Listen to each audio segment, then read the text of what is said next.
Nous allons dans cette vidéo utiliser un TI Innovator Hub associé à la technologie TI Inspire pour créer un détecteur de fumée. Le principe de la détection de fumée est le suivant. Un nuage de fumée est constitué par des particules solides en suspension. Si nous éclairons ce nuage de fumée par une lumière incidente, la lumière incidente sera constituée par une diode électroluminescente haute luminosité. Alors, les particules solides en suspension vont diffuser la lumière dans toutes les directions. Nous prendrons une direction privilégiée qui est la perpendiculaire à la lumière incidente. Et dans cette direction perpendiculaire, nous placerons une photodiode ou bien une photorésistance. La photorésistance détectera par rapport à un niveau initial un niveau de tension différent. Et nous mesurerons cette différence qui déclenchera soit une alarme sonore, soit une alarme visuelle. Pour réaliser ce projet, vous aurez besoin du matériel suivant.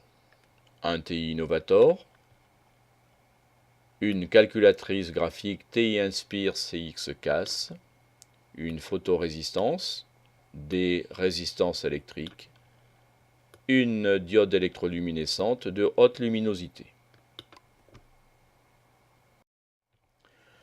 Analysons le programme. Celui-ci comporte une phase d'initialisation et de connexion des capteurs. La cellule photoélectrique est connectée sur le port BB5, breadboard numéro 5. Nous mesurons une grandeur analogique. Ensuite, nous créons une liste de 10 valeurs au cours de laquelle nous allons effectuer 10 mesures et nous en effectuons également la conversion en niveau de tension. Comme la photorésistance est alimentée en 3,3 volts, la valeur de tension correspondante sera A multiplié par 3,3 divisé par 2 puissance 14, 2 puissance 14 correspondant à la résolution du TI Innovator Hub. Ensuite, nous calculons la moyenne de ces 10 valeurs. Pour la détection de la fumée, nous choisissons de créer une boucle de 20 valeurs, mais nous pouvons faire une détection en continu en mettant par exemple un élément de 1 jusqu'à 200 ou voire plus.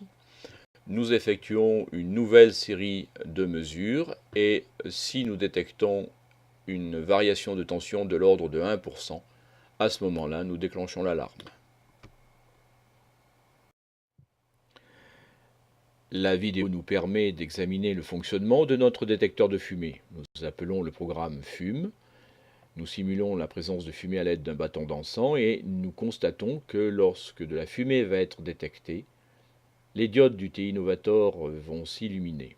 On peut également mettre en parallèle un haut-parleur ou une alarme plus performante et plus puissante naturellement pour détecter la fumée. Lorsque nous cessons de mettre de la fumée dans le détecteur, naturellement, celui-ci se met en extinction.